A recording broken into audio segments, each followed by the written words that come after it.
Hey guys, what's up? Welcome to the channel, or welcome back to the channel. We are the Mile High Property Brothers. Super fun. We're gonna do a verse versus verse, right? We're talking about Denver versus Phoenix. Which one should you be living in? Let's find out. And before we even get to that intro, we just had our little boy, baby Cam. He is here. He's happy. He is healthy. Mama Bear is happy and healthy and a little tired. But we're gonna throw in some cool baby videos and some photos for you guys that have been following us for a long time. I would love to share that with you. Yes. So if you're okay with it, we're gonna throw that in right after the intro that's happening right now.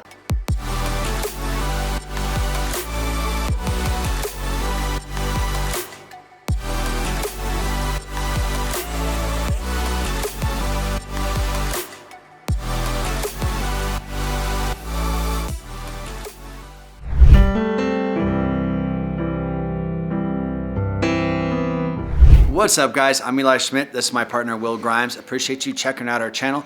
While you're here, hit that subscribe button. We're dropping a new one of these every Tuesday and every Thursday, telling you everything there is to know about moving to or living in the entire Denver, Colorado area. 100%. And we are licensed brokers here in the state of Colorado, which means just as much as we love making these videos, we will love more to help you with those real estate needs. So that number that's popping up below, we are the guys trying to answer the phone calls, text messages, and those emails. So if we can help you, we would love to. But with that being said, we're talking Denver versus Phoenix.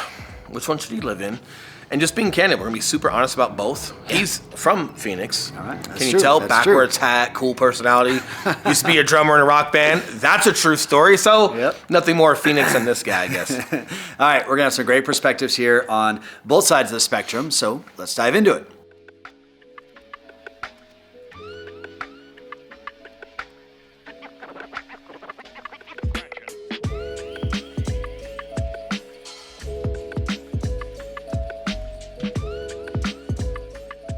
Now, let's start off with probably the most obvious point here. That is going to be the differences in climate. Okay, not saying you don't enjoy 115 or 120 degree weather, but Denver's climate is like pretty much as good as it could possibly get. I like to say we have 4 seasons. I know Phoenix has a couple.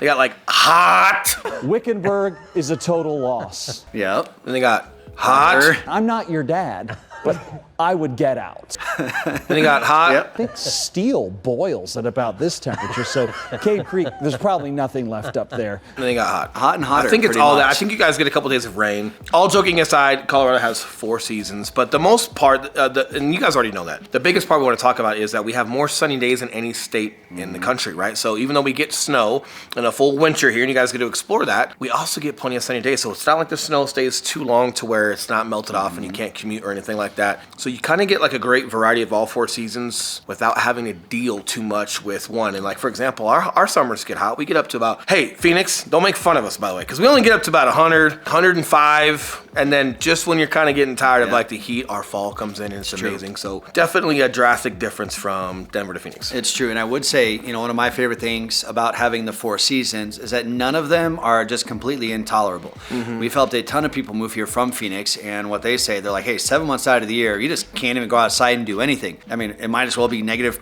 30 outside like it is in Minnesota or something, because you're still not going outside and doing anything. So in Colorado, like, yes, we do get cold, especially this winter was the coldest winter we've had since 2010. There were more overcast days, which meant that the snow stuck around longer and it was particularly cold. But even those really cold days, you know, it's like 10 or 15 or 20 degrees is really cold for Colorado. That still is pretty tolerable for your day-to-day activities. Really, really tolerable, right? And like just something to throw into adjacent to this, right? Like that he's probably not thinking of, so I remembered I have to throw this in for you guys. That's sports. So the Denver Nuggets basketball team. Actually, that is our next point that I came You see how up he with. has to step off camera to make sure he actually wrote sports?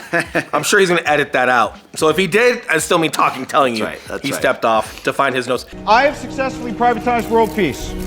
Getting back to it, Denver Nuggets, they have come a long way from what they were 10 years ago. They're actually a super competitive basketball team. It's been a lot of fun watching them play and compete. And something similar is your Phoenix Suns basketball team.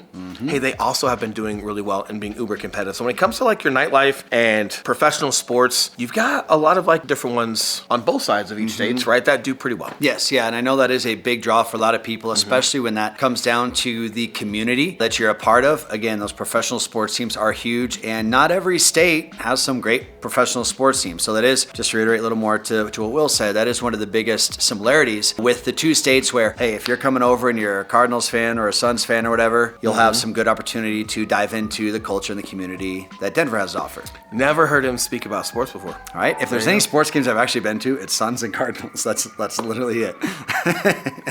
He's been here for like 25 years, guys. I know. But man, Phoenix Suns teams, when I was like a kid, 90s, 89, Charles Barkley, 90s. man. Barkley, 41. Attention, Chicago.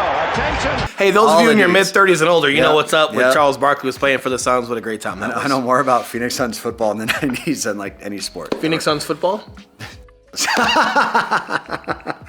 I'm going to leave that right there. Now, everyone knows what I'm talking about when it comes to this dude not knowing sports, and he's been a pretender this entire time trying to get you on his side. We're going to leave the sports talk right there. Man. We're going to get back to what matters for you guys.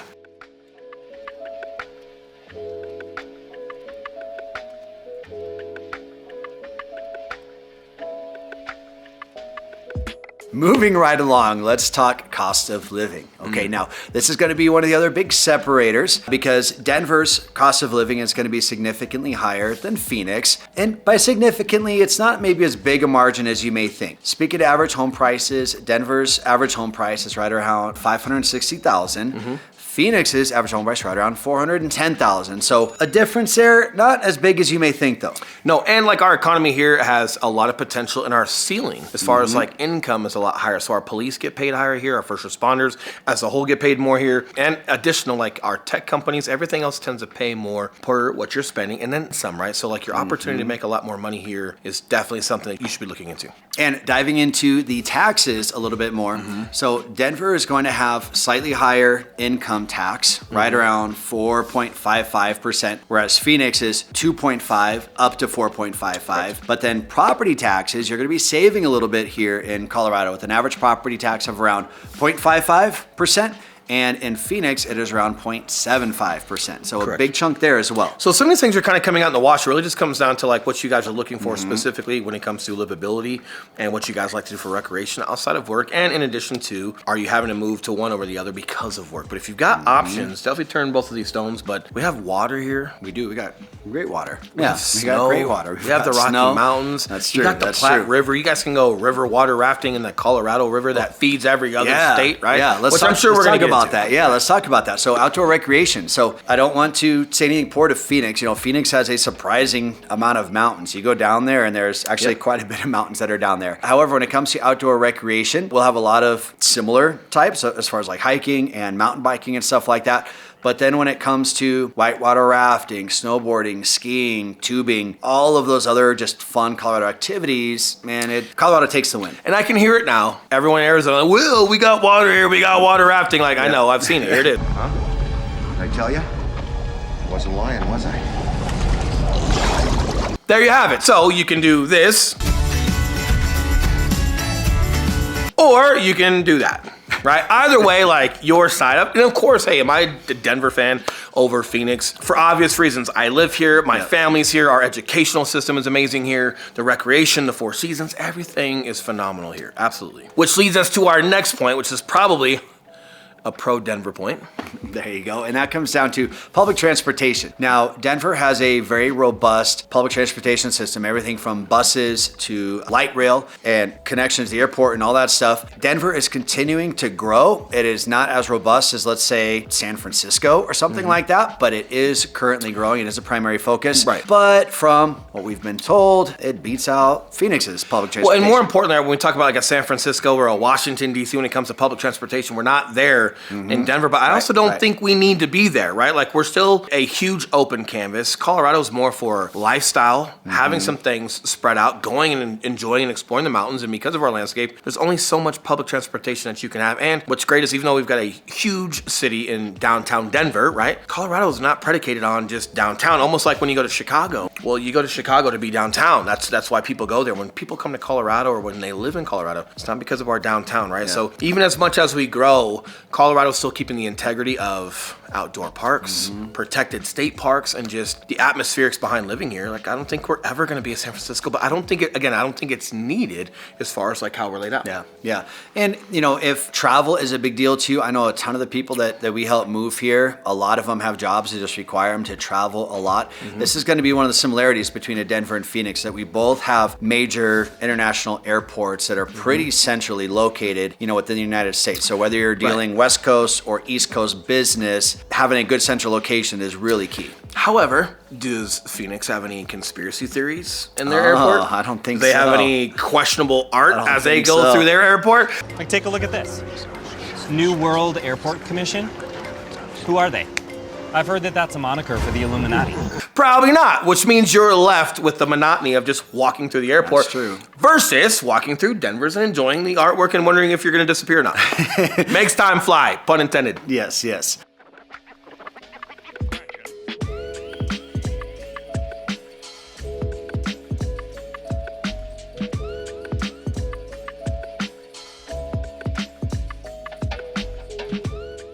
Now, diving a little bit more into just kind of personal preference as far as like culture, arts, foods, things to do on the weekend, this is where Denver has really started to crush over the past 10 years. I feel like Denver's been influenced by Arizona, by Texas, by California, by the Northwest, by the Northeast, by the East, by the South. So when it comes to overall just food attraction, not only are we growing, but the influence of food here in Denver feels extremely diverse. And in addition to that, if you want to like see Denver as just like this up and coming city and all the different foods, which is amazing, yet you go up into the Rocky Mountains and you've got Aspen, you've got A Basin, you've got Estes Park, you've got so many different places that have also like different styles of food that are up there, but you also have like almost like you're in a completely different state because it quiets down. Yeah. It's peaceful. You guys can go up there and can be completely in the elements camping, or you can have an amazing $4 million mansion that you rent out for the weekend for your family. So whatever you like, whether it's modern mountain homes or all the way down through camping or having like a cabin on the water at Big Bear Lake, whatever you guys like, it's like two completely different Colorados, which is amazing. But